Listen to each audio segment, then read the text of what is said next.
Welcome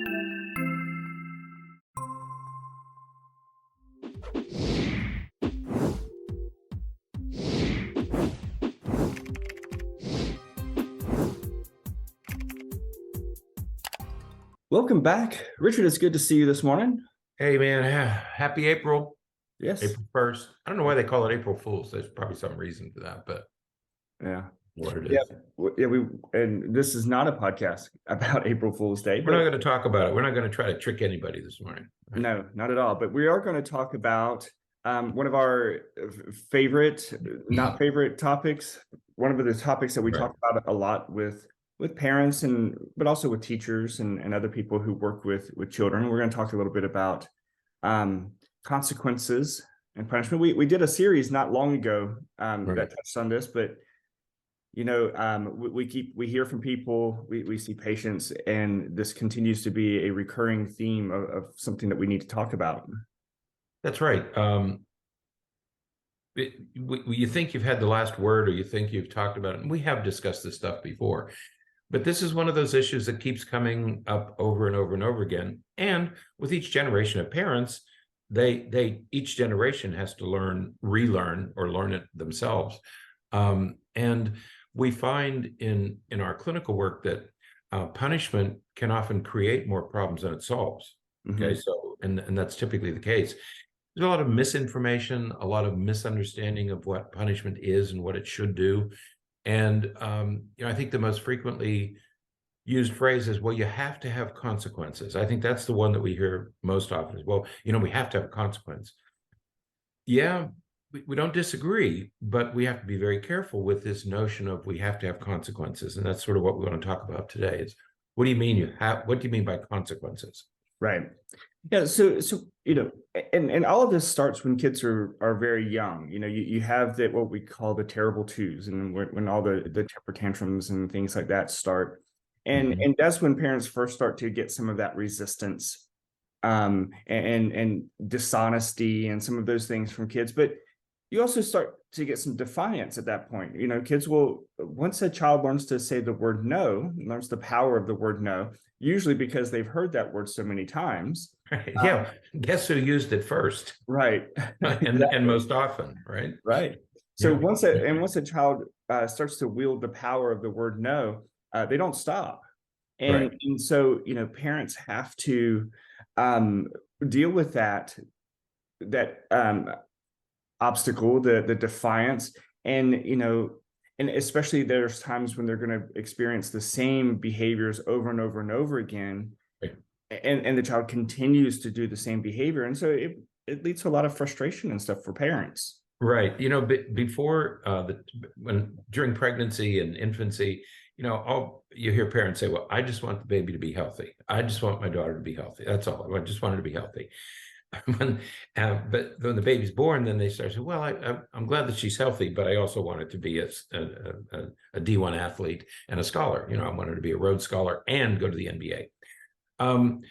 And so things change. But what really changes things is when the kids hit the terrible twos or threes and they use the word no. The word no frightens parents. But remember that the word no has no more meaning to a 2-year-old than the word mommy or daddy. It's just a word that they hear, and it gets a reaction. They've heard it from their parents. Mm-hmm. We taught them the word. We teach them all the words. They hear all the words from us first. But you needn't be any more frightened of the word no than you should be frightened of the word dada. Kids use words, and when a word is responded to, they use it again. That's how we learn how to speak. And so this word no, they hear it from us. They learn how to use it. They use it with us, not because they're angry or defiant or disobedient, because it's another one of the words that they use. And so you needn't be frightened by this word no. Your child's not turning into a delinquent.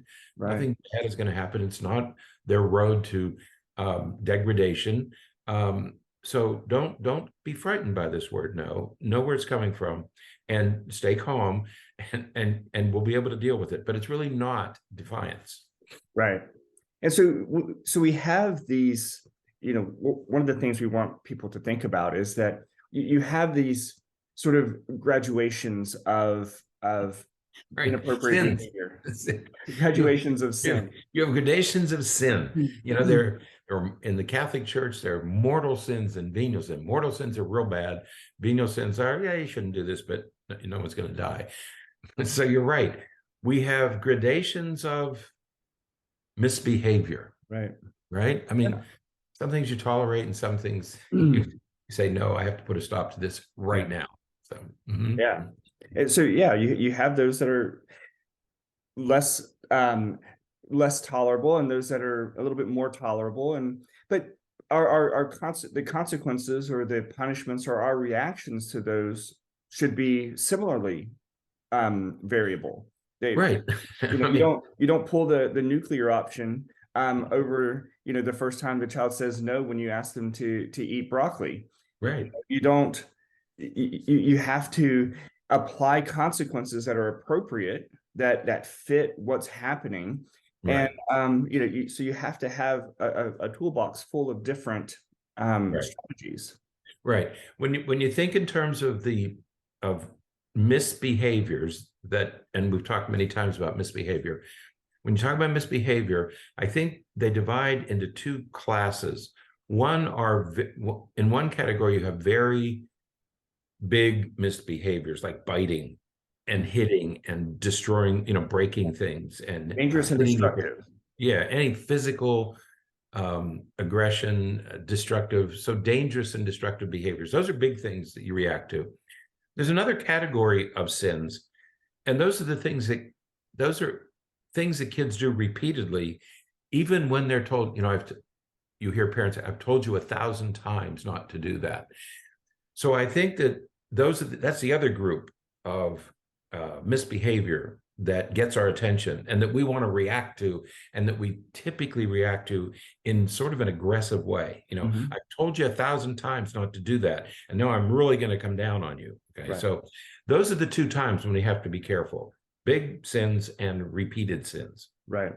Yeah, and it's like you said, it's at those times that the parents really want to really throw things down and really get to the child to make a meaningful impression on the child. And that's our go-to response to that is what's called response cost. And, right. and it's sort of the great temptation of, you know, well, you've done something repeatedly, or you've done this, you know, mortal sin, and now we have to do something to you. We have to take something away, or we have to apply some type of consequence by taking away something that is very valuable to you. Right. You know, sometimes that, or when we were kids, you know, that was opportunities to go outside, or opportunities to be with our friends, and, you know, we were grounded, we're on restrictions. But now it's other things. And the idea is that if you apply a strong enough consequence, if you take something away that's meaningful enough, the child will suffer, and they will realize, oh, I shouldn't do that anymore, and the child will stop the behavior. That's right. Yeah, what you hear parents saying or thinking, I think it's what parents are thinking is, well, I have to discipline my child in order to shape her into this person. So I'm obligated as a parent. I feel that from teachers. I feel that from churches. I feel that from my family members. It's my obligation to discipline my child. So I have to have consequences to get my child to do this. But the other part of that is you start to get frustrated with your child's behavior. Either you get shocked by dramatic behavior, like your child hits you, or your child bites you, or your child runs away, runs out of the house. So you're shocked by that, and shocked and angry, or you're shocked and angry by the repeated misbehaviors, you know, that I've told you not to do this 1,000 times. And when you get frustrated, when you get to the end of your rope, parents typically say, I've got to stop this, and I've got to do something that registers with this child so that she will never do this again. Right. And typically what that means is I'm going to inflict enough pain, emotional or physical, or that's what spanking is about. I'm going to inflict enough pain that you will never do this again, that you're going to hear what I'm saying, you're going to know that I'm angry, and you're going to stop doing this once and for all. Right. And when you take something from a child, I'm going to take away and I'm going to inflict pain by taking something. That's called response cost. You are going to pay, you're saying to your child, you are going to pay a very high price for this behavior. Right. And I'm going to show you, I'm going to demonstrate, you're going to pay, it's going to cost you. Right. And that's what response cost is. Okay. Right. And parents reach for that thinking that if I inflict enough pain, I will get the result that I want. Right. Now, there are, and parents will tell you, and I don't think that we will deny this, that there are times when it works. There are times when response cost works. Now, there are times when a hot poker would work, or at times when a spanking would work, or times when lots of other things would work. It doesn't necessarily mean that it's appropriate. Yeah, a taser would work. Right. You know, you do that again and I'll tase you. That probably, that's not the issue. Right. It works. The real problem is that although it may work, it only works temporarily. Right. And I think that parents really have a hard time appreciating this, because I'm sure that the shock, I know that sometimes it's really difficult for me to resist the some type of expression when they say, you know, I keep having to take her phone away because she just keeps doing it. Well, if the response cost, if the punishment or the consequence that you're applying, that you're trying to apply to hurt them so much that they won't do the behavior again, and you're having to apply that consequence repeatedly, right? Obviously, that's not working. So why don't we try something different? I should not laugh, because all parents have been through that. I mean, Yeah. all parents have said, Jesus, I've taken her phone 1,000 times. I've put them on restriction 100. All you're saying to yourself is, this isn't working. Right. Okay. That's all you're saying. It's not working. So let's move everything to another place. Right. Yeah. We joked about a hot poker or a taser a few minutes ago. Well, even those consequences only work if the hot poker or the taser is there. If you and the taser are there, the threat of the punishment will work. But if you're not there, I can absolutely guarantee you what's going to happen. Right. So the first problem with response cost is that typically the effectiveness of it is only temporary. It doesn't last for very long, and parents find themselves having to use it again and again and again. The second problem is it's really only effective if everybody is okay with it. If everybody is okay with what it means. Again, kind of going back to that extreme example of a taser. Are you really okay using that extreme of a consequence? And yes, hopefully there's no parents out there using a taser, but are you really okay with taking away your kid's phone? That's really their only means of communication with friends, their only connection with people. And again, if we're honest, their only connection with a lot of the things that they have to do at school, because everything's moved to electronic, and that's what they're using to research things and to look for things that they have to do for class. Yeah, parents take, you know, that idea that you have to come up with something that everybody can live with. Today, parents are, I'll take her iPad. Well, in some schools, your school is an iPad. I mean, you can't function without it. And I can tell you that if a typical teenager, preteen teenager has an iPad, they're going to find ways around all the restrictions. One way or the other, they'll find a way. Okay? Right. Well, and so what parents do in response to that is, okay, I will give it to you when you go to school. That way you can get in touch with me if you need to. You have access, you can use it for class and stuff, but when you come home, then I'm going to take it. Okay, but they're still going to be using it throughout the day for all these things. And it's like a New Year's resolution, right? The first time the kid comes home and doesn't hand it over immediately, the parent, you know, will kind of get at them a little bit, but slowly over a couple of days, the parent stops asking for it. Right. And so now the consequence has gone away. Really, nothing is happening. And then we're just in the same spot where things are going to become frustrating for the parent again. Right. And when we talk about only if you can all live with it, there are many times when you say to a child, you'll have a child and you'll say, okay, honey, you broke the rule. So I have to, you can't go out on Saturday night because you violated this, whatever it was. And the child's like, yeah, that's fair. I did, broke the rule. So that seems fair and I'll accept that. Okay. Other kids will say that's not fair. And then you're going to get into a power struggle. You're going to get into a battle that's going to end badly because now you're introducing adversity. You're creating an adversarial relationship. So be careful. Know the child that you're punishing. Some kids can tolerate it, and some kids can't. And you have to know the child you're working with, because if a child sees it just as pain, just you're just inflicting pain on me, and there's no point except to punish, you're probably going to get some resistance and you're going to create an adversarial relationship. Whereas if you have a reasonable consequence that makes sense to the child, what makes sense to an 8-year-old, what makes sense to a 15-year-old, if it makes sense, they're going to do it. They're going to comply. I just had this conversation with a teenager last week where, the parents, her grades aren't where they need to be. And she acknowledges that, but parents, of course, immediately go to take her phone. And she says, I don't know what they think they're accomplishing. Right. My phone has nothing to do with why I'm not making why my grades are poor. That's right. And so it makes the child, the teenager in that case, and oftentimes by the time you get to teenage years, this is when it starts, where it's just like, okay, take it. I don't want you to take it, but take it. It's not going to change anything. Right.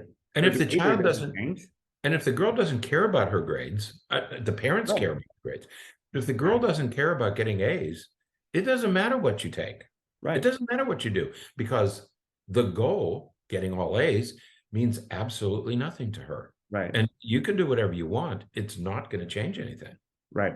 So when you talk about response cost, yes, it may work. Yes, it may only work temporarily. Again, you have a hard time living with it, perhaps.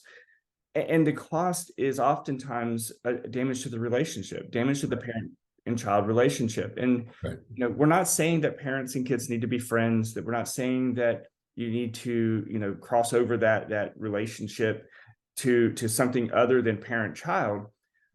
However, it's not, you don't want it to turn adversarial. You don't want it to turn us against them, because, well, that just doesn't work in families, doesn't work in politics, doesn't work in anything. No. The us versus them mentality isn't effective. And so you have to be able to work together.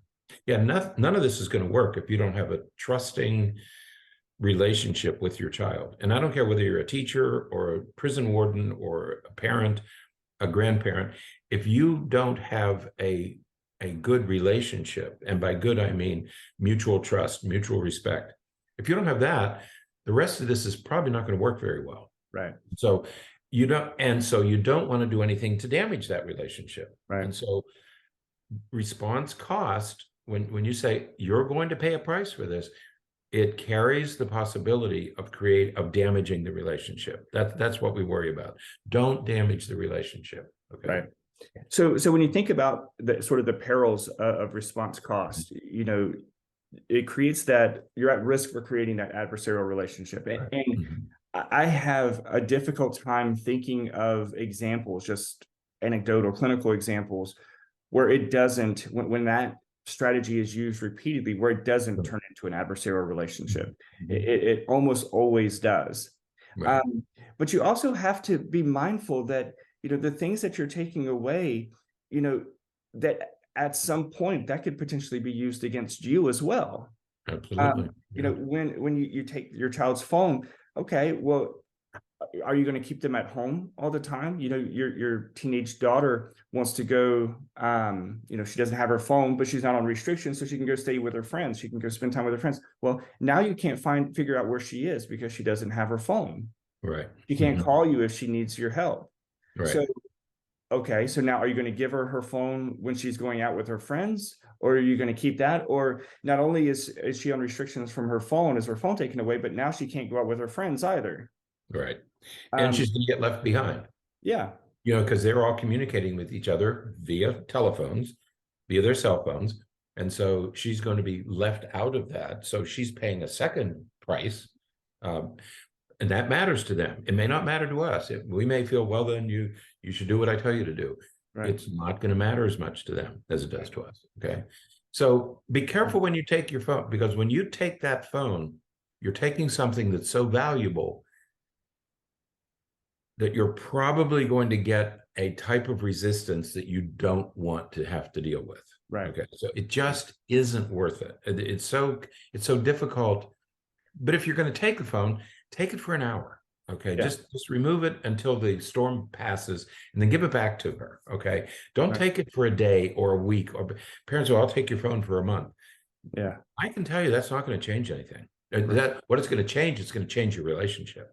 Right. And what parents will say is, I can see a difference. I can see a change in her, within a day or so of taking it, I can see a change in her. Yeah. Okay. But what happened the last time? You saw the change, then you gave it back, because let's be honest, it's easier for us if kids have them. Right. But the other thing is, there are other things that parents take away as well. And to be honest, I'm a little bit torn when it comes to some other things. Like sometimes parents will say, well, if you're not doing well in school, you can't play football anymore. Right. Can't play soccer anymore. Well, okay, I get that. And maybe the argument is that, well, you're not doing homework and stuff because you're at practice. And so we're going to take soccer away so that you can spend that time doing homework. Okay. But now what you're teaching them is that an obligation, a commitment that they've made. Right. Now you're taking that away because they're not meeting another commitment. Right. Okay. That lesson is sometimes very murky. Right. And it, again, just looks like, well, you're not just punishing the child, you're punishing this team that maybe relies on him or her. And now you're punishing other people as well. Right. And you tell your child, no, you have to make a commitment to the team, so you have to do it all season. Right. Unless I change the rule and yank Right. you out because you're not getting good grades. If you see the contradiction there. Okay. Right. You're trying to teach one lesson, but then you undo the thing at the child's expense. Now you have an adversarial relationship. Right. The other thing you don't want to do is you don't want to use consequence. You don't want to take things away that you really want your child to do. Right. Most parents will say, I really want my child to go to prom. It's one of those rites of passage that when they're juniors and seniors, I want him to have that experience. Well, then you can't use prom as a consequence, right? Because you really don't want to do that. And typically what happens is the parents will threaten to use the prom, and at the last minute, they'll give in and they'll say, oh, okay, well, you can go. And you've undone the consequence. Now it's not going to work. You don't use sports, you don't use proms, you don't use things that you really want your child to do and that your child will probably benefit from. Right. So don't take that stuff. All right. And don't take something that's going to inconvenience you. Right. Like you said, the phone, if you take their phone, then you're inconvenient. Parents say, well, you can't drive for a month. Okay. Well, now that obligates the parents. Okay? Right. And what parents will say invariably is, well, if they can't drive, then that means that they can't do those things. All right. So now the punishment isn't just that you can't have the car. The punishment is that you can't see your friends, that you can't go to practice, that you can't go do this, and that you can't do. Right. Now that is a much bigger consequence. And again, those are consequences that have nothing to do with what you're trying to teach. Right. What you're trying to get your child to understand. And so you can't, and again, that's where it turns into a power struggle that invariably the parent's going to lose. Because as you said, the example with prom and sports and stuff is we want our kids to do some of these things. Right. We don't let our kids join a sports team, or we don't let our kids do some of these things just because they want to. We do it because we want them to do those things. That's right. It's being on a sports team or a gymnastics or any band, whatever activity it is. that's not a privilege. That's part of child development. It's Right. part of what you want your kid. You want them to be a member of a team, to learn how to sacrifice, to learn how to manage their schedule. Being on a team of any type, whether it's Boy Scouts or sports or whatever it is, teaches responsibility. Right. It teaches them how to handle multiple obligations. Right. That's a good thing. You want that to happen. So don't use that. It's like telling your child, well, you can't go to school today because you broke curfew. Right. Same with the sports team. It's Right. not a privilege.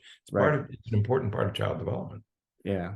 And lastly, you don't want to take something that you can't monitor all day, every day. Right. If you can't monitor, if you're in a situation where you're trying to take something away, but the kid can do it, taking away. Parents have a hard time with this sometimes. Parents sometimes will work to take away social media, and so they will say, okay, well, no, you can't be on Instagram, or you can't be on this app or that app. Fair enough. I get that. But if you don't work with your kid so that your kid really understands why, and you don't have that relationship with your kid, Right. they're going to go on their friend's phone and they're going to log in with their friend's phone, and That's still are right. going to access those apps. Or Right. they're going to log in on a computer and they're still going to access those apps. So you Right. have to have that relationship is so important, Right. because if you want it to be effective, if there really is a purpose for them being not to have access to something, then they have to understand that. And that's only through that communication, that relationship. That's right. Parents will say, well, my child's not getting up in the morning. I can't get her out of bed in the morning. Well, that's because she's staying up too late at night. If children sleep sufficiently, they're going to get up in the morning. If they can't get up, they're staying up late. Why do they stay up late? They're on their devices. Well, we take all the devices and we put them on the chargers in the kitchen. Mm-hmm. So what happens? The kid gets up in the middle of the night, goes and gets the device and plays video games for 3 or 4 hours, then can't get up in the morning. If you're going to deprive children, you're going to have to buy a safe that nobody can get into. Okay. Right. You're going to have to lock them in a safe, whether it's credit cards, money, devices. You are going to have to lock them in a safe, or you're not going to be. If you're going to sleep, you got to lock them somewhere where they can't get access to them. Okay. Right. If they're out somewhere else, they're going to get up in the middle of the night and they're going to do that. Right. So we get that there has to be consequences. There's nothing that says that the consequences have to be painful. They just have to be meaningful. I think that's the most important thing. Yes, we have to have consequences. Yes, Dr. Berney and I believe in consequences, but consequences don't have to be painful. They have to be effective. Right. They don't have to be painful. Right. And there's lots of other strategies. There's lots of other things that you can do that can be effective, that can help change behavior, that aren't necessarily painful. Collaborative problem solving is something that we've talked about many times, where you sit and you talk with your child, your kid, your teenager, or whoever it is, and you problem solve through what's happening, and you find a solution that's mutually agreeable. Right. Right. And if you can it took me 4 kids to learn this. If I can make a change that gets me the result that I want, I don't need to bring my kid into it at all. Right. But all I want is for this behavior to change. Okay. Right. If I can get the behavior to change by making a change in what I'm doing, I get the result that I want. I don't have to inflict pain on my child in order to change a behavior. Right. Absolutely. So you might be able to do, when you think about consequences, first of all, think about what you might do that doesn't involve the child at all, that still gets you the result that you're looking for. Absolutely. So we would strongly encourage folks to resist that temptation of going towards response cost in the future when you're working with your child and trying to change behavior. And just remember the one point, if nothing else, just remember the one point, that if the consequence that you're applying, if the thing that you're taking away isn't the cause of the problem, or you're having to take it away multiple times because of the same thing, that strategy is not working, and let's just try something different. Yeah, if you find yourself doing it over and over and over again, we need to talk about some new strategies, okay? Because and all that we're saying is, you don't hit a home run every time. You're not going to get it right every time when you're working with children or adults. You can apply all the same stuff to other relationships, not just children. You're not going to get it right every time. It's organic, it's dynamic, and you have to, you try different things, and many of them won't work. So just keep change. Be willing to change. Don't say, we used to, with spanking, they would say, well, I guess I have to hit them harder, or I have to hit them more. Well, spanking doesn't work. Doesn't matter how often you do it. Absolutely. So, all right. Well, that is it for today. Until next time, stay happy, stay healthy, and forget to be afraid.